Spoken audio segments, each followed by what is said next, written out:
والصلاة والسلام على جد الحسن والحسين وعلى آله وأصحابه أجمعين، أما بعد، فأعوذ بالله من الشيطان الرجيم. بسم الله الرحمن الرحيم. قل يا أيها الناس إني رسول الله إليكم جميعا.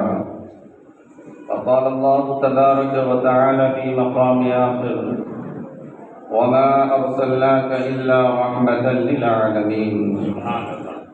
صدق الله العظيم وصدق رسوله النبي الأمين المبين الكريم، ونحن على ذلك لمن الشاهدين والشاكرين، والحمد لله رب العالمين. عزیزان ملت اسلامیہ، آج کی جو تاریخ ہے، آج کا دن ہے، یہ بڑا بابرکت ہے، بڑا مسعود دن ہے. آج ہی کے دن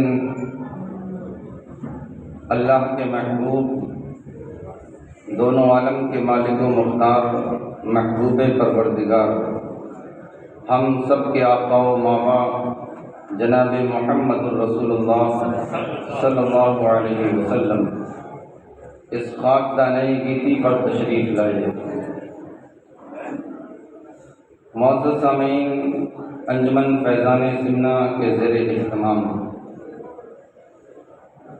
یہ عظیم الشان مشاعرہ سال ہر سال سے اپنی آن شان بان کے ساتھ جاری و ساری ہے. ہم دعا کرتے ہیں مولا تعالیٰ اس کے تمام ممبران کو دنیا اور آخرت کی تمام پریشانیوں سے محفوظ و معمون فرمائے. جو لوگ بھی اس میں کوشاں ہیں، جو لوگ بھی شب و روز ایک کیے ہوئے ہیں، اللہ تعالیٰ ان کو حضور سرور عالم صلی اللہ علیہ وسلم کا خصوصی صدقہ عطا فرمائے. معزز سامعین، چند منٹ کے لیے میں آپ کی خدمت میں حاضر ہوں. حالانکہ تمامی درگاہ کے باشندگان بخوبی اس بات سے واقف ہیں کہ جب سے یہ مبارک مہینے کا چاند نکلا ہے، آپ نے ہر روز ہمیں سماعت کیا ہے، بڑی دلچسپی کے ساتھ اور محبتوں کے ساتھ. اور آج بھی الحمدللہ اس فقیر کا اس محفل میں انتخاب کیا گیا، اس کے لیے ہم تمامی محبان کا شکریہ ادا کرتے ہیں کہ آپ کی سماعتیں ہمارے تعلق سے اتنی باذوق ہیں. اللہ تعالیٰ ان سماعتوں کو محفوظ رکھے اور ہم سب کو حضور کی سیرت طیبہ پر عمل کی توفیق بخشے. عزیزان ملت اسلامیہ، اللہ تبارک و تعالیٰ نے اپنے حبیب کو اس امت کے لیے، اس دنیا کے لیے اور دنیا کے ہر فرد کے لیے سراپا نمونہ عمل بنا کر بھیجا ہے، جس کی گواہی اللہ تبارک و تعالیٰ کا مقدس کلام دیتا ہے: لقد کان لکم فی رسول اللہ اسوۃ حسنہ. اللہ کے رسول صلی اللہ علیہ وسلم کی ذات گرامی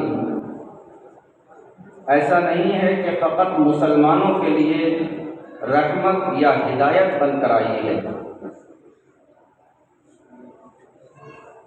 بلکہ یہ عظیم ذات پوری کائنات کے لیے، ہر عالم کے لیے اور ہر مخلوق کے لیے رحمت بن کر تشریف لائی ہے. کسی نے اس کے قرب کا فائدہ اٹھایا، کسی نے اس سے وہ فیض حاصل کیا جس فیض سے وہ اپنی دنیا بھی چمکاتا ہے اور آخرت کو بھی روشن کرتا ہے. لیکن پوری کائنات کے لیے اللہ تبارک و تعالیٰ نے اپنے حبیب کو رحمت بنا کر بھیجا، رسول بنا کر بھیجا، نبی بنا کر بھیجا ہے. صبح قیامت تک اب نہ کوئی نبی آنے والا ہے، نہ کوئی رسول آنے والا ہے. رسالت کا دروازہ آپ کی ذات مقدس سے بند کر دیا گیا، نبوت کا دروازہ آپ کی مقدس ذات پر بند کر دیا گیا ہے۔ گویا کہ آپ ہی کے تمام فرمودات اور آپ ہی کا لایا ہوا دین حق ہے، اور پوری دنیا کے ہر معاشرے کے لیے، ہر طبقے کے لیے، فرد واحد کے لیے، پوری جماعت کے لیے رہنما ہے اور مشعل راہ ہے۔ معزز سامعین، اللہ کے رسول صلی اللہ علیہ وسلم کیا ہیں؟ کسی شاعر نے بڑے خوبصورت انداز میں آپ کی تصویر بنانے کی کوشش کی ہے، حالانکہ یہ تصویر بنانا نبی کریم کی ناجائز و حرام ہے، لیکن شاعری ملاحظہ فرمائیں۔ ایک مصور تھا بڑا اپنے ہنر میں یکتا، ایک مصور تھا بڑا اپنے ہنر میں یکتا، سن کے آواز وہ تصویر بنا دیتا تھا۔ ایک مصور تھا بڑا اپنے ہنر میں یکتا، سن کے آواز وہ تصویر بنا دیتا تھا۔ ایک دن میں نے بسد ناز یہ چپکے سے کہا، ایک تصویر شہنشاہ دو عالم کی بنا، ایسی تصویر کے ہو جس سے نمایاں ہر بات، جس سے ظاہر ہو شہنشاہ دو عالم کے صفات، ان کے کردار کے ہر ظاہر و باطن اعلیٰ۔ ایسی تصویر کہ وہ جس سے نمایاں ہر بات، جس سے ظاہر ہو شہنشاہ دو عالم کے صفات، ان کے کردار کے ہم ظاہر و باطن حالات۔ کیا مصور تھا، عجب واقف اسرار تھا وہ، یعنی امت کا بڑا مونس و غمخوار تھا وہ، یعنی امت کا بڑا مونس و غمخوار تھا وہ، صاحب وصف تھا، صاحب کردار تھا وہ، الغرض سوچتا ہوں کتنا سمجھدار تھا وہ، الغرض سوچتا ہوں کتنا سمجھدار تھا وہ۔ ایک دن اس نے دکھائی شہ لولاک کی شان، سامنے لا کے میرے رکھ دیا اس نے قرآن۔ پوری توجہ چاہتا ہوں یہاں سے۔ ایک دن اس نے دکھائی شہ لولاک کی شان، سامنے لا کے میرے رکھ دیا اس نے قرآن۔ مجھ سے کہنے لگا، لو دیکھ لو تصویر ہے یہ، جس کی تفسیر ہے آقا وہی تحریر، سبحان اللہ سبحان اللہ، جس کی تفسیر ہے آقا وہی تحریر ہے یہ۔ اس میں یاسی ہے کہیں اور کہیں کہا ہے، واللیل ہے والشمس ہے وضحاہا ہے۔ پردے آیات سے جب میں نے نبی کو دیکھا، منہ سے بے ساختہ اس وقت یہ میرے نکلا، مرحبا سیدی مکی مدنی العربی، دل و جا بات فدایت سے عجب خوش لقبی۔ منہ سے بے ساختہ اس وقت یہ میرے نکلا، اللہ کی سرتاب قدم شان ہے یہ، انسان ہی انسان وہ انسان ہے یہ۔ قرآن تو ایمان بتاتا ہے انہیں، ایمان یہ کہتا ہے میری جان ہے یہ۔ منہ سے بے ساختہ اس وقت یہ میرے نکلا، منہ سے بے ساختہ اس وقت یہ میرے نکلا، بلغ العلا بکمالہ کشف الدجی بجمالہ، حسنت جمیع خصالہ صلوا علیہ وآلہ۔ منہ سے بے ساختہ اس وقت یہ میرے نکلا، سرور کہوں کہ مالک و مولا کہوں تجھے، باغ خلیل کا گلے زیبا کہوں تجھے، تیرے تو وصف عیب تناہی سے ہے مری۔ حیران ہوں میرے شاہ میں کیا کیا کہوں تجھے، لیکن رضا نے ختم سخن اس پہ کر دیا، خالق کا بندہ خلق کا آقا کہوں تجھے۔ معزز سامعین، تو اللہ کے رسول صلی اللہ علیہ وسلم کی ذات گرامی ایسی ہے جو فقط ایک ہے، نہ آپ کی کوئی ثانی ہے، نہ آپ کی کوئی نظیر ہے، نہ آپ کا کوئی جواب ہے۔ اللہ تبارک و تعالیٰ نے آپ کو بے مثال بے نظیر لاجواب بنا کر پیدا فرمایا ہے، اور وہ تمام معجزات، وہ تمام فضائل و کمالات جو اللہ تبارک و تعالیٰ نے دیگر انبیاء کرام کو عطا فرمائے، دیگر امتوں کو عطا فرمائے، وہ تمام کمالات، وہ تمام فضل اور وہ تمام معجزات اللہ تبارک و تعالیٰ نے اپنے محبوب کے اندر بدرجہ عطم موجود فرمائے ہیں۔ ہم سب مانتے ہیں ہم سب جانتے ہیں اللہ کے رسول صلی اللہ علیہ وسلم کی ذات گرامی کو، لیکن صرف اور صرف ایسا نہیں ہے کہ نبی کی ذات کو صرف ہم مانتے ہیں۔ حضور کی ذات کیا ہے کہ شان کے معترف وہ حضرات بھی ہیں جنہوں نے نبی کا کلمہ نہیں پڑھا ہے۔ آج کی تقریر کا عنوان یہی ہے کہ اللہ کے رسول صلی اللہ علیہ وسلم کی ذات گرامی اغیار کی نظر میں، ہمارے سب مانتے ہیں، سب جانتے ہیں آپ اللہ کے رسول ہیں، اللہ کے نبی ہیں، لیکن جب آج ہم دنیا کا مطالعہ کرتے ہیں اور اس پر نظر ڈالتے ہیں تو بے شمار لوگ ہمیں ایسے ملیں گے جو نبی کی شان میں بھونکتے ہوئے نظر آتے ہیں، نبی کی شان میں نازیبہ کلمات کہتے ہوئے نظر آتے ہیں۔ عزیزان ملت اسلامیہ، انہوں نے تعصب کا عینک چڑھایا ہوا ہے اور ان کی پشت پر بڑے بڑے لوگوں کا ہاتھ ہے۔ اگر وہ حقیقتاً سنجیدگی کے ساتھ میرے نبی کے قریب آتے، میرے نبی کا مطالعہ کرتے، میرے نبی کی زندگی کو پڑھتے، میرے نبی کی تاریخ کو پڑھتے، بعثت سے پہلے کے واقعات کو پڑھتے، مکی زندگی کو پڑھتے، مدنی زندگی کو پڑھتے، قسم خدا کی وہ ایمان بھلے نہ لاتے لیکن نبی کی بارگاہ میں نازیبہ کلمات بے شک بے شک بے شک کہ ایمان کا لانا یہ ہمارے اوپر نہیں ہے، یہ اللہ کی توفیق سے ہوا کرتا ہے۔ بے شمار لوگ جنہوں نے نبی کو قریب سے دیکھا، نبی کے معجزات کو دیکھا، کلمہ پڑھتے ہوئے کنکروں کو دیکھا، وہ لوگ بھی ایمان نہ لا سکے۔ پتہ یہ چلا کہ ایمان ہماری طاقت و وسعت کے اعتبار سے نہیں ہوا کرتا ہے، ایمان پروردگار کی توفیق کے لحاظ سے۔ بے شک نعرہ تکبیر، نعرہ رسالت۔ اگر کوئی بھی شخص، دنیا کا کوئی انسان، یہ میرا نہیں میرے دین کا چیلنج ہے، یہ میرا نہیں شریعت کا چیلنج ہے، یہ میرا نہیں یہ قرآن کا چیلنج ہے کہ جو انسان نبی کے قریب آ جائے، تعصبانہ عینک ہٹا کر اگر مصطفیٰ کو دیکھ لے، قسم خدا کی مصطفیٰ پر فریفتہ ہو جایا کرتا ہے۔ یاد رکھیں، اور جو پھونکتے ہیں انہوں نے نبی کو دیکھا نہیں، انہوں نے نبی کو پڑھا نہیں، انہوں نے نبی کی زندگی کو نہیں دیکھا، انہوں نے نبی کی زندگی کو کسی سے سنا نہیں ہے، اور سنا ہے تو حسد والے انداز میں، تعصب والی جو ہے سماعت لگا کر، تعصب والا عینک پہن کر نبی کی زندگی کو پڑھا ہے۔ اگر وہ سنجیدگی کے ساتھ اور حقانیت کو تلاش کرنے کے لیے پڑھتے تو قسم خدا کی یہ تو کچھ نہیں ہے، ان سے بڑے بڑے سائنسداں، ان سے بڑے بڑے دانشوران، ان سے بڑے بڑے فلاسفہ اور ان سے بڑے بڑے پروفیسر جنہوں نے اپنی پوری زندگی پڑھنے پڑھانے میں وقف کر دی ہے، اگر ان کے تاثرات پڑھے جائیں تو پتہ یہ چلتا ہے روئے زمین پر فقط ایک ہی ذات ہے جو محتاج تعارف نہیں ہے، اور وہ ذات محمد عربی صلی اللہ علیہ وسلم کی ذات گرامی۔ معزز سامعین، ایک چند مثالیں میں یہاں دوں گا۔ دیکھیں، ایمان لانا نہ لانا یہ توفیق الہی سے ہوا کرتا ہے، اور ہم لوگ بھی ایمان لائے نہیں ہیں، ہم لوگ ایمان لائے نہیں ہیں، اسی لیے ہمیں ایمان کی قدر و ویلیو نہیں پتا۔ اگر ایمان لائے ہوتے تو ہمیں ایمان کی ویلیو معلوم ہوتی۔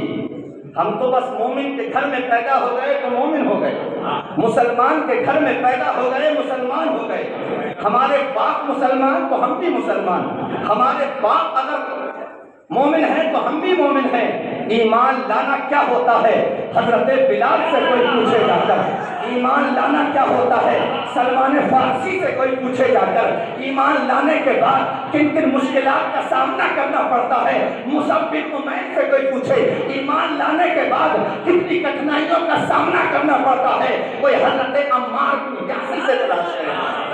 زندہ باد۔ ہم نے تو ایمان قریب سے نہیں دیکھا ہے، ایک جملہ یہ کہا جائے تو بیچا نہیں ہوگا میرے عزیز، ہم نے تو ایمان کو قریب سے نہیں ٹٹولا ہے، بس مومن کے گھر میں پیدا ہو گئے تو مومن۔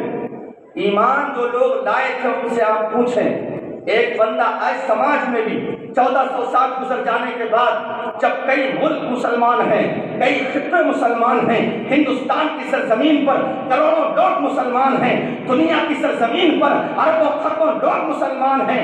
اتنے مسلمانوں کی تعداد ہونے کے باوجود بھی اگر 1400 سال بعد بھی کوئی انسان مسلمان ہوتا ہے تو آپ اس کے کلیجے سے ہاتھ رکھ کے ذرا پوچھیں، اس کے گھر والے اسے نکال دیا کرتے ہیں، اس کا باپ اپنی پراپرٹی سے اسے کالعدم قرار کر دیا کرتا ہے۔ آپ اس کی بیوی سے پوچھیں، اسے نفرت کرنے لگتی ہے، اس کے بچوں سے پوچھیں، نفرت کرنے لگتے ہیں۔ تو 1400 برس بعد مسلمانوں کی تعداد اتنی ہے، مسلمانوں کی جمعیت اتنی ہے، مسلمانوں کا پاور اتنا ہے، مسلمانوں کے ملک اتنے ہیں، اس کے باوجود بھی اس کا کوئی سہارا بننے کو تیار نہیں ہوا کرتا ہے۔ اندازہ کریں آج سے 1400 برس پہلے جب کوئی کلمہ پڑھنے والا تھا تو فقط صدیق اکبر کلمہ پڑھنے والا ہے، جب کوئی کلمہ پڑھنے والا ہے تو فقط بلال کلمہ پڑھنے والا ہے، جب کوئی کلمہ پڑھنے والا ہے تو فقط حضرت عمار بن یاسر کلمہ پڑھنے والے ہیں، جن کے پیچھے نہ مسلمانوں کا سپورٹ ہے، نہ حکومتوں کا سپورٹ ہے، نہ جمعیت کا سپورٹ ہے، نہ کسی تنظیم کا سپورٹ ہے، نہ خاندانی سپورٹ ہے، نہ ان کے کاروباری سپورٹ ہے۔ الغرض یہ ہے کہ ان کا جو خاندان ہے، الغرض یہ ہے ان کا جو معاشرہ ہے، ان کے جو بیوی بچے ہیں، ان کے جو باپ ہیں، جو ان کے دادا ہیں، وہ سب کے سب ان کے سب سے بڑے دشمن بن جاتے ہیں۔ میں بتانا یہ چاہتا ہوں کہ ہم نے اسلام کو قریب سے بھی نہیں دیکھا ہے، ورنہ جو لوگ مسلمان ہوئے ہیں، جو لوگ ایمان لائے ہیں، ان سے آپ پوچھیں ذرا کہ اسلام کی ویلیو کیا ہے اور اسلام لایا کس طریقے سے جاتا ہے۔ میں نے کہا کہ ایک الگ موضوع ہے، چند باتیں میں نے عرض کی۔ میں بتانا یہ چاہتا ہوں کہ ایمان یہ اللہ کی توفیق سے نصیب ہوا کرتا ہے۔ معزز سامعین، اللہ کے رسول صلی اللہ علیہ وسلم کی زندگی کے چند واقعات کہ میرے آقا، آپ حضرت بلال سے حضرت صدیق اکبر سے اگر پوچھیں گے تو وہاں آپ کو کوئی ڈاؤٹ نہیں ملے گا، اس لیے کہ نبی مان چکے ہیں۔ آپ حضرت مصعب بن عمیر سے پوچھیں گے، حضرت عبد الرحمن بن عوف سے پوچھیں گے، حضرت طلحہ سے پوچھیں، حضرت عثمان غنی سے پوچھیں، مولا علی سے پوچھیں، شیر خدا سے پوچھیں آپ تو یہاں آپ کو کوئی ڈاؤٹ نہیں، اس لیے کہ انہوں نے مان لیا ہے یا رسول اللہ آپ مختار کل ہیں، مان لیا ہے آپ اللہ کے رسول ہیں، مان لیا ہے۔ یہی وجہ ہے جب کسی کافر نے جا کر بھی حضرت صدیق اکبر کے پاس کہا، جانتے ہو کہ جسے تم نبی مانتے ہو، اب وہ یہ کہنے لگا ہے کہ میں آسمان پہ گیا، رات کے تھوڑے سے حصے میں گیا، بیت المقدس بھی گیا، رات کے تھوڑے سے حصے میں گیا، پہلے آسمان کی سیر کی تھوڑے سے حصے میں، ساتوں آسمان کی سیر کی تھوڑے سے حصے میں، سدرۃ المنتہا سے آگے پرواز کی تھوڑے سے حصے میں، تو یہ تمام کی تمام باتیں وہ کہتا رہا۔ حضرت صدیق اکبر نے پوچھا کس نے کہا ہے؟ کہا اسی نے کہا ہے جو تمہارے جسے تم نبی کہتے ہو۔ حضرت صدیق اکبر نے کہا اگر نبی کہہ رہے ہیں تو یقیناً وہ سچ فرما رہے ہیں۔ اور ایک جملہ اور بھی کہا حضرت صدیق اکبر نے، حضرت صدیق اکبر نے یہ بھی کہا ارے یہ تو کچھ نہیں ہے، یہ تو کچھ نہیں ہے، اگر وہ اس سے بڑھ کر بھی کچھ ارشاد فرما دیں تو صدیق کا ایمان اس پر بھی سبحان اللہ سبحان اللہ سبحان اللہ، نعرہ تکبیر، نعرہ رسالت، جشن ہادی عالم۔ اس سے بڑھ کر بھی اگر وہ کچھ کہتے ہیں تو ابو بکر اسے بھی ماننے کو تیار ہے۔ عزیزان ملت، یہ اپنے لوگ اپنے کو مانتے ہی ہیں، آؤ غیروں کے پاس چلتے ہیں۔ اللہ کے رسول صلی اللہ علیہ وسلم کو 40 سال کے بعد یہ حکم ملا، اے میرے نبی، اے میرے رسول، اے محمد ابن عبداللہ، اے میرے محبوب، اب وقت آ گیا ہے کہ تم لوگوں کے درمیان ہمارا تعارف کراؤ، لوگوں کو بتاؤ کہ اللہ ایک ہے اور میں اس کا رسول ہوں۔ یہ تمام معبودان باطلہ کی جو تم عبادت کر رہے ہو، انہیں پوج رہے ہو، انہیں چھوڑو، پھینکو اور ایک خدا کی بارگاہ میں آ جاؤ۔ جب اللہ کے رسول کو یہ حکم ملا تو شروع میں حکم یہ ملا کہ جو تمہارے سب سے عزیز لوگ ہیں، جو آپ کے قریبی ہیں، جو آپ کے خاندانی ہیں، جو آپ کے رشتے دار ہیں، جو آپ کے احباب ہیں، ان کے سامنے پہلے اسلام پیش کرو۔ یہ نہیں کہا کہ مکے والوں کو بلاؤ اسلام پیش کرو، اس لیے سب سے عزیز مکے کی ذات پر، مکے کی زمین پر سب سے قریب جو اعلان نبوت سے پہلے کی ذات تھی وہ ذات صدیق اکبر کی ذات تھی۔ اس لیے میرے آقا نے سب سے پہلے اسلام کسی کے سامنے پیش کیا ہے تو وہ اسلام حضرت صدیق اکبر کے پاس پیش کیا، اور حضرت صدیق نے تردد نہیں کیا، شک و شبہ میں نہیں پڑے، وہ تزلزل میں نہیں پڑے، مانوں نہ مانوں، مانوں نہ مانوں، نہیں۔ میرا مصطفیٰ نے کہا، ادھر صدیق نے کہا یا رسول اللہ آج تک آپ میرے دوست تھے، آج سے میں آپ کو اللہ کا رسول تسلیم کرتا ہوں۔ سبحان اللہ، سبحان اللہ۔ معزز سامعین، تو یہ اپنے ہیں، یہ تو مانتے ہی ہیں۔ آؤ ہم غیروں کے پاس چلیں، تو ہم اس دنیا کے اس دور کے غیر جو ہیں انشاءاللہ اس کی بھی مثالیں دیں گے۔ ہم نبی کے دور میں جو غیر لوگ تھے، نبی کے دور نعرہ تکبیر، نعرہ تکبیر، نعرہ رسالت، سیدانِ حضور سیف العالم سید محمد اشرف صاحب قبلہ، نبیر سیف الہند علامہ سید ریحان اشرف صاحب قبلہ، نعرہ تکبیر، نعرہ رسالت، جشن ہادی عالم انجمن فیضان سمنہ، نعرہ تکبیر، نعرہ رسالت۔ مجھے بات پڑھی اللہم صلی علی سیدنا صلاۃ و سلام علیک یا رسول اللہ صلی اللہ علیہ وسلم۔ تو اللہ کے رسول صلی اللہ علیہ وسلم تشریف لائے، اعلان نبوت فرمایا، حکم یہ ہوا جو آپ کے قریبی لوگ ہیں پہلے آپ انہیں دعوت دیں۔ اللہ کے رسول نے پہلے قریبی لوگوں کو دعوت دی، اور یہ دعوتی سلسلہ تقریباً 3 سال تک چلتا رہا۔ ان 3 سال میں بہت سارے لوگ مسلمان ہو گئے تھے۔ 3 سال کے بعد یہ حکم نازل ہوا کہ اے محبوب اب کھلم کھلا تبلیغ کرو، اے محبوب اب پورے مکے کو دعوت دو، اے محبوب اب مکے کی ہر جماعت، ہر قبیلے، ہر خاندان کو اللہ کی بارگاہ میں بلاؤ۔ لہذا اس کے لیے اللہ کے رسول صلی اللہ علیہ وسلم پوری توجہ چاہتا ہوں کہ گفتگو آپ واقعی گفتگو کا لطف لینا چاہتے ہیں۔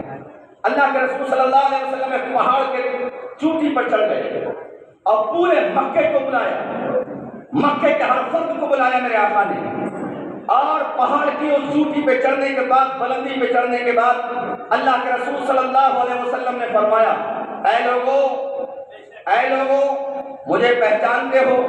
کہا ہم پہچانتے ہیں تمہیں، تمہارا نام محمد ابن عبداللہ ہے۔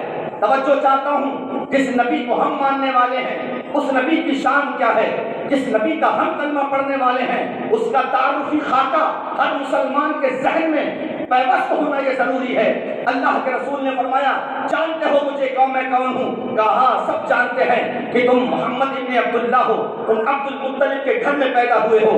اے محمد ہم سب تم کے پہچانتے ہیں، کیا میرے بارے میں کچھ اور بھی جانتے ہو؟ کہاں جانتے ہیں، ہم جانتے ہیں محمد تم نے کبھی جھوٹ نہیں بولا ہے، اے محمد ہم تمہیں صادق کہتے ہیں، اے محمد تم نے کبھی امانتوں میں خیانتیں نہیں کی ہیں، اے محمد جب ہمارے گھروں میں کوئی جھگڑا ہو جاتا ہے تو اس کے فیصل آپ بنائے جاتے ہو، اے محمد ہمارے گھر میں جب کوئی نزاع ہو جاتا ہے تو اس کے جج آپ بنائے جاتے ہیں۔ ہم آپ پر ایمان رکھتے ہیں، ہم آپ کو مانتے ہیں، آپ نے کبھی پوری 40 سالہ زندگی میں جھوٹ نہیں بولا ہے۔ میرے آقا نے جب اپنے آپ کو منوا لیا تو کہا میں نے کبھی جھوٹ نہیں بولا، کہا ہاں کبھی جھوٹ نہیں بولا۔ یہ سب کے سب کون کہہ رہے ہیں؟ جو ابھی کلمہ نہیں پڑھے ہیں۔ یہ سب کے سب وہ لوگ ہیں جنہوں نے ابھی محمد کو محمد الرسول اللہ نہیں کہا ہے۔ یہ سب کے سب وہ لوگ ہیں جو محمد الرسول اللہ صلی اللہ علیہ وسلم کو ابھی پہچانتے نہیں ہیں۔ میرے آقا نے کہا ہاں ہاں مجھے سچ مانتے ہو، مجھے سچا جانتے ہو؟ کہا ہاں ہم سچا جانتے ہیں۔ کہا سنو تو اب میں اگر تم سے یہ کہوں میں پہاڑ کی بلندی پہ ہوں، تم پہاڑ کے ایک سائڈ میں ہو اور پہاڑ کے دوسرے سائڈ میں ایک بہت بڑا لشکر ہے جو تمہارے اوپر حملہ کرنا چاہتا ہے، تمہیں نیست و نابود کرنا چاہتا ہے، تمہارے ٹکڑے ٹکڑے کر دینا چاہتا ہے، کیا تم اسے مانو گے؟ تو تمام مکے والوں نے جن کے کانوں تک کہیں نہ کہیں سے یہ خبر پہلے پہنچ چکی تھی، اس لیے کہ تبلیغ 3 سال پہلے شروع ہو چکی ہے، خاندان والوں کو پتا تھا، دوست احباب کو پتا تھا کہ اللہ کا رسول ہے۔ میرے آقا نے فرمایا کیا دامن اس پہاڑ کے اس دامن میں اگر ایک لشکر ہے میں کہوں تو مانو گے؟ کہا ہاں ہاں ہم مانیں گے۔ جو تم کہو گے وہ ہر چیز پر ہم ایمان رکھتے ہیں، ہم مانتے ہیں اسے، اس لیے کہ تم نے کبھی جھوٹ نہیں بولا۔ اب اللہ کے رسول نے اپنی بات پیش کی، اللہ کے رسول نے دین پیش کیا، اللہ کے رسول نے اسلام پیش کیا، اللہ کے رسول نے اللہ کا تعارف پیش کیا اور کہا سنو، اگر تم مجھے سچا جانتے ہو تو سنو، اللہ ایک ہے اور میں اس کا محمد اس کا رسول ہوں۔ میرے آقا نے جب یہ فرمایا تو پورا مکہ جانی دشمن ہو گیا، جانی دشمن ہو گیا۔ سب کے سب اللہ کے رسول پر ظلم ڈھانے لگے، سب کے سب ستانے لگے۔ ہر انسان جسے جیسے جہاں ملتے تھے محمد عربی، وہ اللہ کے رسول صلی اللہ علیہ وسلم کو تکلیف پہنچانا چاہتا تھا، لیکن ان تمام تکلیف کے ساتھ ساتھ، دشمنی کے ساتھ ساتھ، دعوت و ارشاد کے راستوں پہ رکاوٹ بننے کے ساتھ ساتھ، اللہ کے رسول کو جانی نقصان پہنچانے کے ساتھ ساتھ، توجہ چاہتا ہوں میرے جملوں پر غور رکھنا، اللہ کے رسول صلی اللہ تعالیٰ علیہ وسلم کے جان کے دشمن ہیں، اس کے ساتھ ساتھ وہ تمام کے تمام مکہ اس بات کو مانتا تھا کہ انسان کبھی جھوٹ نہیں بولا ہے، یہ انسان کبھی فریب نہیں کیا ہے، یہ انسان کبھی امانتوں میں خیانتیں نہیں کیا ہے۔ اس کی ایک بڑی بہترین مثال میں آپ کے سامنے پیش کر دوں، اگر آپ سیرت کے طالب علم ہیں۔ اللہ کے رسول صلی اللہ علیہ وسلم، دیکھیے 13 سالہ زندگی گزاری میرے آقا نے مکے میں، جب گزارنے کے بعد مکے والوں نے سوچ لیا کہ آج کی رات ہمیں ہر حال میں مار دینا ہے، آپ کے گھر کا گھراؤ کر لیا گیا، کاشانۂ نبوت کو تلواروں نے گھیر لیا۔ اللہ کے رسول صلی اللہ علیہ وسلم نے فیصلہ کر لیا، اے صدیق آج کی رات نکل جانا ہے۔ فیصلہ ہو گیا، ہجرت کا فیصلہ ہو گیا، حکم الہی آ گیا، محبوب ہجرت کر جاؤ۔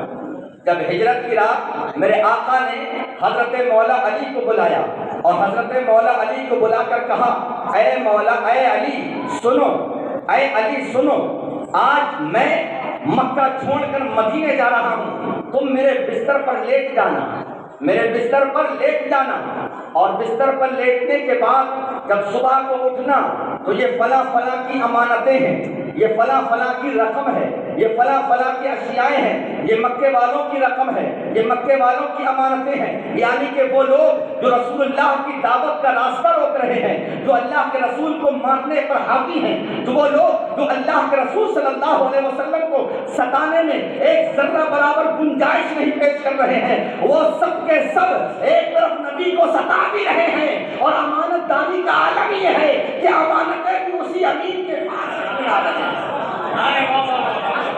یہی تو میں رخ دکھانا چاہتا ہوں آپ کو۔ ایک طرف مار بھی رہے ہیں، ایک طرف دعوت و ارشاد کا راستہ بھی روکا جا رہا ہے، ایک طرف ستایا بھی جا رہا ہے، ایک طرف کہا جا رہا ہے نبی سن لو، ہم تمہیں کبھی آگے نہیں بڑھنے دیں گے، تمہیں مکے میں مار دیں گے، تمہارے خاندان کو تباہ کر دیا جائے گا، تمہیں آگے نہیں بڑھنے دیا جائے گا، یہ چند لوگ تمہارا کیا کریں گے؟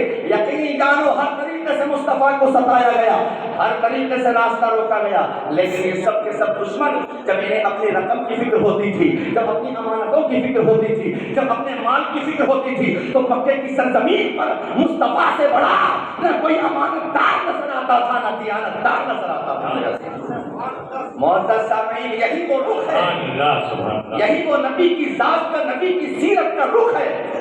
جہاں صدیق اکبر آپ کو مان رہے ہیں، جہاں مولا علی آپ کو مان رہے ہیں، جہاں عثمان غنی آپ کو مان رہے ہیں، یہ سب کے سب جہاں آپ کو مان رہے ہیں، وہی مکے کے جو دشمنان ہیں، جو دین کو آگے بڑھنے نہیں دینا چاہتے، وہ سب کے سب بھی آپ کو صادق اور امین تسلیم کر رہے ہیں۔ یہ ذات گرامی کس کی ہے؟ یہ اللہ کے رسول صلی اللہ تعالیٰ علیہ وسلم کی ذات گرامی۔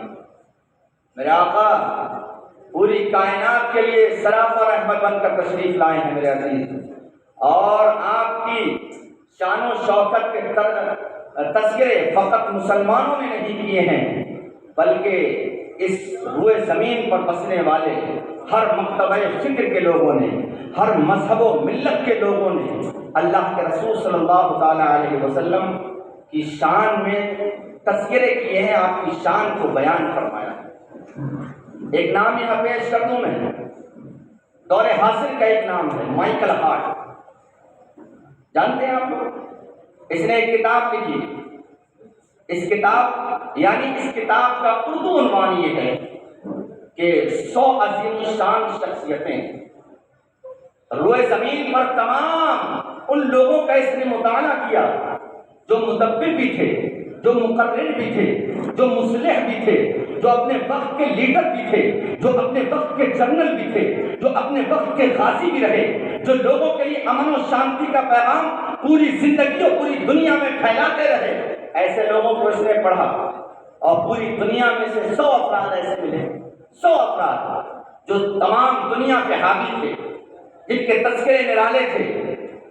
تو اس نے ان 100 افراد کی لسٹ تیار کی کہ یہ 100 لوگ ایسے ہیں جو امن و شانتی کا پیغام دیتے ہیں، یہ 100 لوگ ایسے ہیں جو تعلیم کو ابھارتے ہیں، یہ 100 لوگ ایسے ہیں جو انسان کو انسانیت کا سبق پڑھایا کرتے ہیں۔ جب 100 لوگوں کی جماعت اس کے سامنے آ گئی، اب ان 100 لوگوں پر نظر عمیق سے اس نے مطالعہ کیا، ان 100 لوگوں کو اوپر نیچے آگے پیچھے کر کے اس نے پڑھا، تو وہ اس نتیجے پر پہنچا کہ ان 100 میں اگر کوئی 1 نمبر کی حیثیت رکھتا ہے، ان 100 میں اگر کوئی ممتاز ہے، ان 100 میں اگر کوئی لاسانی و لاجواب ہے، تو وہ ذات محمد عربی صلی اللہ تعالیٰ علیہ وسلم کی ذات ہے۔ سبحان اللہ سبحان اللہ۔ بہت یہ کون ہے؟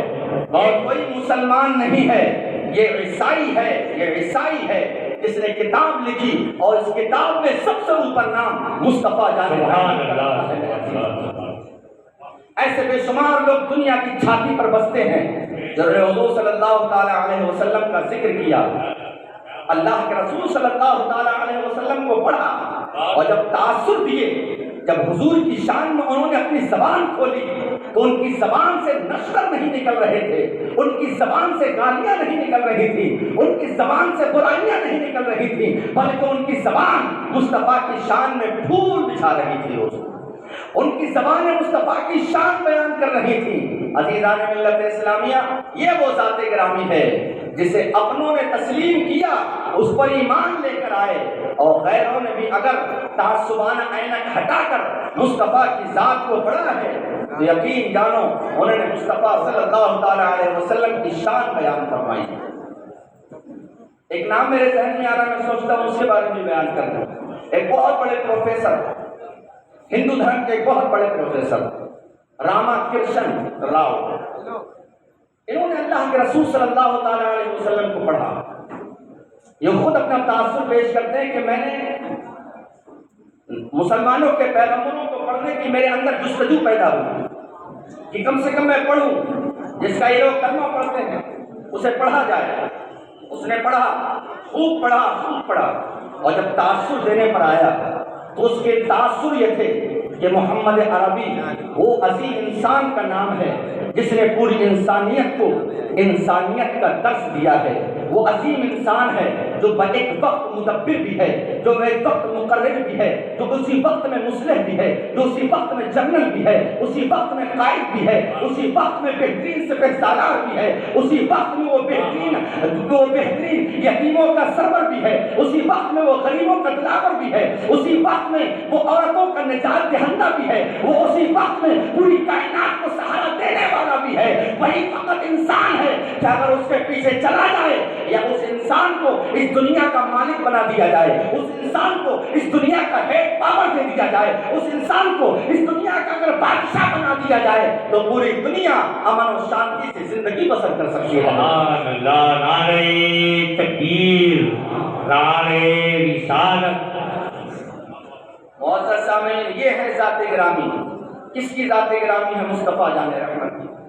کہ آپ بیک وقت اتنی صلاحیتوں کے جامع ہیں، آپ پڑھ لیں، حضور سے بڑا کوئی مدبر نہیں ہے، نبی سے بڑا کوئی مقرر نہیں ہے، نبی سے بڑا کوئی مصلح نہیں ہے، نبی سے بڑا کوئی ایسا انسان آپ کو نہیں ملے گا جو قائدانہ صلاحیت رکھتا ہو، جو سپہسالارانہ صلاحیت رکھتا ہو۔ حضور کے غضبات کو اٹھا کے دیکھیں، آپ حضور کے غضبات اٹھا کے دیکھیں۔ آج دنیا کی لڑائیوں کو آپ پڑھیے، ہم نے بے شمار لڑائیاں پڑھی اور ہمارے سامنے بے شمار لڑائیاں ہو رہی ہیں۔ ہم نبی کی ذرا غضبات بیان کریں، اگر سیرت کے طالب علم ہیں آپ تو آپ شاید وہاں تک پہنچیں گے اللہ کے رسول صلی اللہ علیہ وسلم جب ہجرت کر کے مدینہ تشریف لے جاتے ہیں تو وہاں سے غزوات کا سلسلہ شروع ہوتا ہے، وہاں سے کفر اور اسلام کی لڑائیاں کا سلسلہ شروع ہوتا ہے۔ میرے نبی کی حیات میں تقریباً 86 جنگیں ہوئی ہیں، سرایا اور غزوات ملا کر۔ سرایا یعنی وہ جنگیں جس میں نبی خود نہیں گئے لیکن آپ نے اپنا کسی کو نائب بنایا، کسی کو لیڈر بنایا، کسی کو قائد بنایا، سپہ سالار بنایا اور اسے بھیج دیا، جاؤ تم چلے جاؤ۔ اور جس غزوے میں، جس جنگ میں میرے آقا خود شریک ہوئے اسے غزوہ کہا جاتا ہے۔ تو غزوہ اور سرایا ملا کے تقریباً 86 جنگیں ہیں۔ توجہ چاہتا ہوں اس بات پر میں، عزیزان ملت اسلامیہ، دنیا کا نقشہ ہمارے سامنے ہے۔ اس پورے نقشے پر بڑی بڑی جنگیں ابھی ماضی قریب میں ہوئی ہیں، لاکھوں کروڑوں لوگ مارے گئے ہیں ایک جنگ میں۔ ہم نبی کی جنگوں کا جب مطالعہ کریں، اللہ کے رسول صلی اللہ علیہ وسلم کی جنگیں تقریباً 11 سال میں 46 جنگیں ہیں، اور 46 جنگوں میں مسلمانوں کی تعداد جو شہید ہوئے ہیں وہ تقریباً 250 یا 300 کے بیچ میں ہے۔ توجہ چاہتا ہوں، میرے نبی اور جانثاروں کی جنہوں نے آپ کے قدموں پر اپنی جانوں کو نچھاور کر دیا، اسلام کی اشاعت و تبلیغ کے لیے جو قربان ہو گئے، ان کی تعداد تقریباً 250 سے 300 کے بیچ میں ہے، مختلف روایات، لیکن اس سے زیادہ نہیں۔ اور کفار کی تعداد تقریباً 1100 ہے۔ 86 جنگیں ہیں، مسلمانوں کے مرنے کی تعداد 300 ہے اور کفار کے مرنے کی تعداد 1100 ہے۔ ٹوٹل ملا کے 11 اور 13 1400 ہے۔ توجہ چاہتا ہوں، کتنی جنگیں ہیں؟ ایک طرف 86 جنگیں ہیں اور مرنے والوں کی تعداد فقط 1400 ہے، اور ادھر فقط ایک جنگ ہے، مرنے والوں کی تعداد 1 کروڑ کی ہے۔ ادھر ایک جنگ ہے، مرنے والوں کی تعداد لاکھوں پہ پہنچ جاتی ہے۔ ادھر ایک جنگ ہے، مرنے والوں کی تعداد لاکھوں ہزاروں پہ پہنچ جاتی ہے۔ تو پتہ یہ چلا دنیا کا سب سے بڑا مدبر جو اپنی تکبرانہ صلاحیت سے کم جانوں کو گوا کر زیادہ علاقے کو فتح کرنے کی کوئی صلاحیت رکھتا ہے تو وہ ذات محمد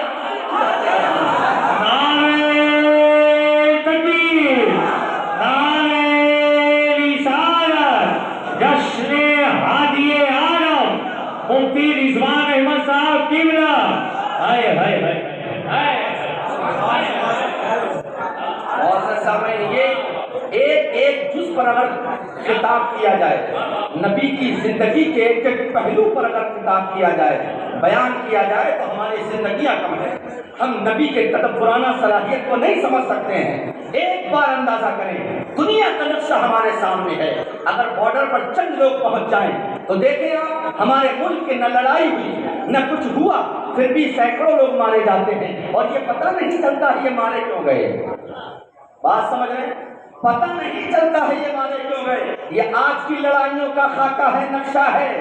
اور چلے جائیں 1400 سال پہلے، نبی کی تدبرانہ صلاحیت دیکھیں، نبی کی قائدانہ صلاحیتیں دیکھیں، نبی کی سپہ سالارانہ صلاحیت دیکھیں کہ آدمی کم مر رہے ہیں، آدمی کی جان کا نقصان کم ہو رہا ہے، اور 11 سالہ مدت میں یہ اسلام ایسا پھیلا ہے، مدینے سے نکل کے مکہ پہنچا، مکے سے نکل کر حجاز کی وادیوں کو عبور کیا، حجاز کی وادیوں سے نکل کے عرب کی وادیوں کو عبور کیا، عرب کی وادیوں سے نکل کر یہ اسلام قیصر و کسریٰ کے دربار میں پہنچا، شام کے دربار میں پہنچا، ایران کے دربار میں پہنچا۔ المختصر یہ ہے، ایک جملے میں یہ کہہ دیا جائے کہ نبی کی زندگی میں اس وقت کوئی ایسا بادشاہ، کوئی ایسی رعایا باقی نہیں تھی جہاں مصطفیٰ نے خطوط کے ذریعے اسلام پہنچا نہیں دیا تھا۔ سبحان اللہ، سبحان اللہ، نعرہ تکبیر، نعرہ رسالت، جناب زین العابدین کانپوری،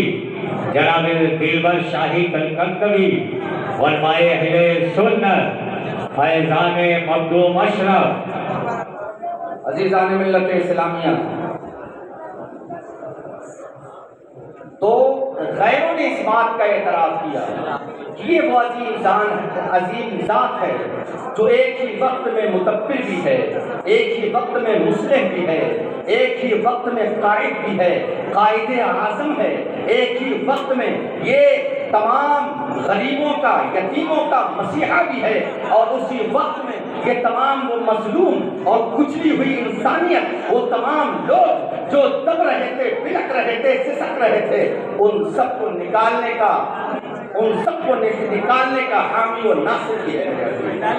معزز سامعین، تو اللہ کے رسول صلی اللہ علیہ وسلم کی ذات گرامی ہمارے سامنے ہے، مہمان خصوصی ہمارے سامنے آ گئے ہیں۔ میں تو آپ کا میزبان ہوں، آپ مجھے کبھی بھی سن سکتے ہیں، جمعے میں پہنچ جائیں تو آپ کو میں ملوں گا، دیگر آپ چین لو میں 40 میں اور تیجے میں آپ اگر سوچیں گے تو وہاں میں ملوں گا، شادیوں کی محفلوں میں ملوں گا، یعنی ہر محفل میں آپ مجھے دیکھ سکتے ہیں، لیکن میں نہیں چاہتا کہ مہمانوں کے اور آپ کے بیچ میں زیادہ دیر دیوار بن کے میں کھڑا رہوں۔ انشاءاللہ پھر کبھی موقع ملے گا تو میں اس جو تشنا ہے، یہ جو عنوان تشنا ہے، اس میں انشاءاللہ ہم پورا کرنے کی کوشش کریں گے۔ اس سے قبل میں ایک واقعہ آپ حضرات تک سیرت کے حوالے سے پیش کرنا چاہتا ہوں، اس کے بعد انشاءاللہ اپنی جگہ لے جائیں۔ اللہ کے رسول صلی اللہ علیہ وسلم، پوری توجہ چاہتا ہوں ایسی، اللہ کے رسول صلی اللہ تعالیٰ علیہ وسلم ایک دن محفل سجی ہوئی ہے، صحابہ اکرام ہیں، محفل سجی ہوئی ہے، اللہ کے رسول صلی اللہ تعالیٰ علیہ وسلم نے ارشاد فرمایا، صحابیوں کو مخاطب کرتے ہوئے میرے آقا نے فرمایا، اے لوگوں، اے میرے جانثاروں سنو، اب کچھ ہی دیر میں یہ جو سامنے دروازہ ہے، اس دروازے سے میرا عاشق داخل ہوگا، اس دروازے سے ایک ایسا انسان داخل ہوگا جو جنتی ہوگا۔ بات سمجھ رہے ہیں؟ پوری توجہ اگر دیں گے تو مزہ آئے گا، ورنہ پھر لطف ختم ہو جائے گا۔ میرے آقا نے فرمایا کہ جو دروازے سے داخل ہوگا وہ کیا ہوگا؟ جنتی ہوگا۔ لوگوں نے دیکھا کہ کچھ دیر کے بعد اسی دروازے سے سب سے پہلے داخل ہونے والے ایک صحابی رسول، انصاری صحابی رسول، تمام لوگوں نے انہیں مبارکباد دی کہ آپ کے آنے سے پہلے رسول اللہ نے یہ فرمایا تھا، آپ کے آنے سے قبل آقا نے یہ فرمایا تھا کہ اب جو داخل ہوگا وہ جنتی ہوگا، لہذا آپ جنتی ہیں، یہ رسول اللہ نے فرمایا۔ اب اللہ کے رسول محفل نعرہ تکبیر، نعرہ رسالت، سید اشرف ملا میاں صاحب قبلہ، نعرہ تکبیر، نعرہ رسالت۔ یہ آخری چیز پیش کر رہا ہوں جو ہماری اصلاح سے تعلق رکھتا ہے، اس لیے میں یہ میری تقریر کا اور میرے ذات کا اور میرے مشن کا اور میری تقریروں کا جو مقصد ہے، وہ مقصد ہوا کرتا ہے کہ میں اپنی تقریر میں اصلاحی پہلے ضرور رکھوں۔ تو بس یہ بات کرتا ہوں۔ اللہ کے رسول محفل ختم ہو گئی، اللہ کے رسول پھر محفل سجی، میرے آقا نے پھر دوسرے دن وہی کلمات دہرائے۔ میرے آقا نے فرمایا کہ اب جو داخل ہوگا دروازے سے وہ جنتی ہے۔ صحابہ نے ٹکٹکی باندھ کے دروازے کی طرف دیکھا، کیا دیکھتے ہیں کہ دوسرے دن بھی وہی انصاری صحابی رسول داخل ہوں گے۔ لوگوں کو بڑی حیرت، آخر ماجرا کیا ہے کہ کون سی ایسی نیکی کر کے آتا ہے جس نیکی کی وجہ سے اس کی کو یہ سعادت ملتی ہے؟ کوئی دوسرا کل بھی داخل نہیں ہوا، آج بھی کوئی دوسرا نہیں آیا، یہی آیا۔ میرے کہا محفل ختم ہو گئی، تیسرے دن پھر محفل سجی، اللہ کے رسول صلی اللہ علیہ وسلم نے پھر وہی کلمات دہرائے کہ اب جو داخل ہوگا وہ جنتی ہے۔ لوگوں نے سوچا شاید آج کوئی دوسرا داخل ہوگا، لیکن کچھ دیر کے بعد لوگوں کی حیرت کی انتہا نہ رہی۔ لوگوں نے دیکھا کہ وہی انصاری صحابی ہیں جو پہلے بھی آئے تھے، اس سے پہلے بھی آئے تھے، اب بھی وہی داخل ہوئے۔ پوری محفل نے ان کی مبارکباد پیش کی۔ ایک صحابی رسول حضرت عبداللہ، ان سے برداشت نہیں ہوا، وہ انصاری صحابی کے پیچھے چل دیے۔ گھر میں پہنچے تو انصاری صحابی نے پوچھا کیا بات ہے، میرے پیچھے کیوں؟ کہا میں آپ کے ساتھ کچھ وقت گزارنا چاہتا ہوں۔ یہ کچھ وقت گزارنے کا مقصد عبداللہ کا یہ تھا تاکہ میں یہ جان جاؤں کہ آخر یہ بندہ کون سی نیکی کرتا ہے تو یہ سعادتیں ہر دن اس کے حصے میں آ رہی ہیں، میں بھی اس نیکی کی کوشش کروں۔ بات سمجھیں، نیکی میں یہ نیت ہونی چاہیے کہ اگر کوئی انسان اپنی نیکیوں کے ذریعے بلندی پر پہنچا ہے تو ہمیں حسد کرنے کی ضرورت نہیں ہے، بلکہ ہمیں یہ دیکھنے کی ضرورت ہے یہ بندہ نیکیوں کے ذریعے اس کمال تک پہنچا ہے تو اسی سیڑھی کے ذریعے اسی راستے کے ذریعے ان کمالات کو ہم بھی چھونے کی کوشش کریں. لہذا حضرت عبداللہ نے کہا کہ میں آپ کے یہاں چند دن رہنا چاہتا ہوں. ٹھیک ہے کوئی بات نہیں رہ لو. وقت گزرا, رات آئی. رات میں دونوں نے عشاء کی نماز پڑھی, بستر لگایا گیا. حضرت جو انصاری صحابی ہیں انہوں نے چادر اوڑھی اور سو گئے. حضرت عبداللہ تو سونے نہیں گئے تھے, وہ تو یہ دیکھنے گئے تھے آخر یہ عبادت کون سی کرتا ہے. بات سمجھ رہے ہیں, یہ عبادت کون سی کرتا ہے. لہذا رات بھر چادر ہٹا کے دیکھتے رہے. ادھر انصاری صحابی مستی سے سو رہے ہیں اور یہ رات بھر بیدار ہیں, چادر ہٹا کے دیکھتے ہیں کہ آخر دیکھیں یہ کب قیام اللیل کے یہ تیار ہوتا ہے. آخر دیکھتے ہیں یہ کون سی رات کو اٹھ کے نیکی کرتا ہے. پتہ یہ چلا کہ پوری رات گزر گئی اور اس بندے نے ایک رکعت نفل نماز بھی ادا نہیں کی. تہجد کا وقت ہوا, دونوں صحابیوں نے نماز تہجد ادا کی. اس کے بعد فجر کی نماز ادا کی. سوچا کہ شاید ہو سکتا ہے دن میں یہ روزے سے رہتا ہو, لیکن دن میں حضرت عبداللہ نے دیکھا کہ یہ صحابی تو روزے میں نہیں رکھتا ہے, یہ رمضان کے روزے رکھتا ہے, کبھی کبھار روزے رکھ لیتا ہے, لیکن پورے دن میرے ساتھ کھاتا پیتا رہا ہے. پورا دن گزر گیا, روزہ نہیں. پھر رات آئی, رات میں کوئی قیام نہیں. پھر دن آیا, کوئی روزہ نہیں. پھر رات آئی, کوئی قیام نہیں. پھر دن آیا, کوئی روزہ نہیں. اب حضرت عبداللہ نے انصاری صحابی سے اجازت مانگی کہ میں جانا چاہتا ہوں. اب انصاری صحابی نے پوچھا یہ بتاؤ کہ تم آئے کیوں تھے, یہاں آنے کا مقصد کیا تھا. اب حضرت عبداللہ نے کہا میرے آنے کا مقصد یہ تھا, میں یہ جاننا چاہتا تھا کہ جب نبی کی زبان حق سے یہ نکلا تھا کہ اب جو اس دروازے سے داخل ہوگا وہ جنتی ہوگا, تو میں نے سوچا نہ جانے کون خوش نصیب ہوگا. لہٰذا آپ داخل ہوئے. دوسرے دن میرے آقا نے فرمایا آپ داخل ہوئے. تیسرے دن میرے آقا نے فرمایا آپ داخل ہوئے. تو میں یہ دیکھنے آیا تھا کہ وہ کون سی نیکی آپ کرتے ہیں جس نیکی کی بدولت آپ کو یہ سعادتیں ملی. حضرت انصاری صحابی نے کہا کہ میں کوئی نیکی نہیں کرتا, میرے دامن میں کوئی ایسا اچھا عمل نہیں ہے جس کی وجہ سے یہ مجھے سعادت ملی ہے. حضرت عبداللہ نے سوچا کہ کچھ تو ضرور ہوگا ورنہ اتنی بڑی سعادت تو نہ ملتی. میں نے کہا حضرت عبداللہ واپس ہوئے تو انصاری صحابی نے بلایا. پوری توجہ چاہتا, انصاری صحابی نے بلایا اور حضرت عبداللہ سے کہا اے عبداللہ سنو, ایک نیکی ہے میرے پاس, ایک نیکی ہے میرے پاس. ہو سکتا ہے کہ اس نیکی کا یہ عوض ہو سکتا ہے کہ اس نیکی کا یہ بدلہ ہو. حضرت عبداللہ نے بڑی تجسس سے پوچھا آخر وہ نیکی کون سی ہے. توجہ چاہتا ہوں, بات آپ کو ہلکی لگے گی لیکن بڑی بھاری بات ہے. یہ سونے سے تولی جائے تو سونا ہلکا ہے, یہ بات بھاری ہے. اس لیے کہ بات مصطفیٰ جان رحمت کی ہے, ہماری اور آپ کی بات نہیں ہے. میرے آقا نے کہا کہ آپ جنتی ہیں, تینوں دن وہی جنتی نکلے ہیں. اب حضرت عبداللہ کے سامنے حضرت انصاری صحابی یہ کہتے ہیں کہ میرے دامن میں ایک نیکی ہے. کہا وہ کون سی نیکی ہے. کہا وہ نیکی یہ ہے کہ یہ جو میرا دل ہے, یہ جو میرا دل ہے, اس دل کے اندر کسی کے تعلق سے حسد نہیں ہے.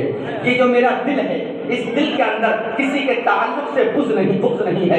یہ جو میرا دل ہے اس دل کے اندر کسی کے تعلق سے نفرتیں نہیں ہیں. یہ جو میرا دل ہے یہ آئینے کی طرح صاف و شفاف ہے. یہ جو میرا دل ہے یہ ہر انسان سے پیار کرتا ہے. یہ جو میرا دل ہے اس میں نفرتیں نہیں ہیں. یہ جو میرا دل ہے یہ حساس طبیعت رکھتا ہے. یہ جو میرا دل ہے یہ اللہ کی ہر مخلوق سے پیار کرتا ہے. عزیزان ملت اسلامیہ, اب یہ پتہ چلا ہے کہ یہ نیکی کہ اگر دل صاف ستھرا ہو جائے تو یہ سعادت ملا کرتی ہے, یہ نیک بختی ملا کرتی ہے. تو پتہ یہ چلا نمازیں ایک طرف, روزے ایک طرف, زکات ایک طرف, حج ایک طرف, صدقات ایک طرف, قیام اللیل ایک طرف, صیام ایک طرف, یہ تمام عبادتیں ایک طرف ہیں. اگر انسان کا دل کالا ہے, انسان کے دل کے اندر بغض ہے, انسان کے دل کے اندر حسد ہے, انسان کے دل کے اندر کینہ ہے, تو یہ تمام عبادتیں بھی انسان کو وہ عروج, وہ کمال عطا نہیں کر سکتی ہیں جو کمال یہ دل عطا فرما سکتا ہے. اور آج یہ بیماری ہمارے سماج میں, ہمارے بھائیوں میں, ہمارے بزرگوں میں بڑھ چڑھ کر حصہ لے رہی ہے. ایک غریب کو دیکھو امیر سے جلتا ہوا نظر آتا ہے، ایک امیر کو دیکھو غریب سے گھن اور نفرت کرتا ہوا نظر آتا ہے، ایک عالم کو دیکھو وہ جاہل سے نفرت کرتا ہوا نظر آتا ہے، ایک جاہل کو دیکھو وہ عالم کو غرور و تکبر کا پہاڑ دکھتا ہوا نظر آتا ہے۔ آپ ایک مرید کو دیکھیں آپ تو پیر سے نفرت کرتے نظر آتا ہے، ایک پیر کو دیکھیں تو وہ دوسروں کے پیر مریدوں سے نفرت کرتا ہوا نظر آتا ہے۔ المختصر یہ ہے کہ آپ سماج کے جس حصے پر نظر ڈالیں، آپ اس طبقے کے جس حصے پر نظر ڈالیں تو انسان کے جسم کو خوبصورت پائیں گے، انسان کے لباس کو خوبصورت پائیں گے، انسان کے معاشرے کو خوبصورت پائیں گے، مکان کو خوبصورت پاؤ گے، دکان کو خوبصورت پاؤ گے، گاڑیوں کو چمکتی ہوئی پاؤ گے، لیکن اگر دل جھانک کے دیکھا جائے تو یہ دل کالا نظر آتا ہے، اس دل کے اندر حسد نظر آتا ہے، اس دل کے اندر کینہ نظر آتا ہے، اس دل کے اندر بغض نظر آتا ہے۔ قسم خدا کی اگر انسان اس دل کو صاف کر لے تو یہ صاف و شفاف دل انسان کو اس عروج تک پہنچا سکتا ہے جس عروج تک اس کو نماز اور روزہ نہیں پہنچا پاتا ہے۔ معزز سامعین، تو ہمیں اس دل کو صاف کرنے کی ضرورت ہے، ہمیں اس دل کو صاف کرنے کی ضرورت ہے۔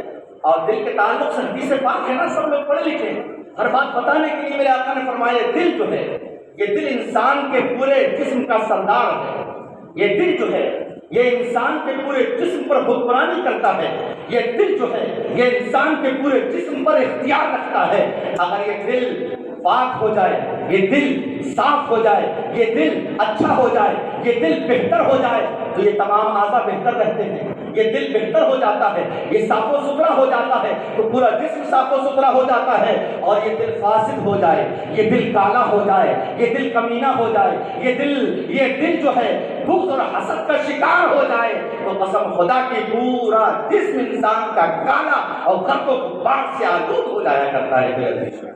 لہذا نبی کی سیرت ہم سے یہ کہتی ہے کہ ہمیں شکلوں کو سنوارنے سے زیادہ ضروری ہے کہ ہم اپنے دل کو سنواریں۔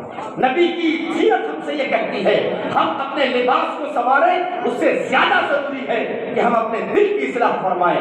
ہمارے نبی کی سیرت ہم سے یہ کہتی ہے کہ اگر غریب ہے تو اس سے گھن نہ کی جائے، کوئی امیر ہے اس کی دولت کو دیکھ کر نفرت نہ کی جائے، کوئی انسان مشہور ہے اس کی شہرت کو دیکھ کر آپ اس سے نفرت نہ کریں، کوئی انسان اس معاشرے میں اگر دبا کچلا ہے، کوئی انسان ایسی سوسائٹی سے تعلق رکھتا ہے جہاں کم پڑھے لکھے لوگ ہیں تو یاد رکھیں یہ سب اللہ کی مخلوق ہے، اور اللہ کی مخلوق سے پیار کرنا، اس کی خدمت کرنا یہ اللہ تبارک و تعالیٰ کو سب سے زیادہ محبوب اور پسند ہے۔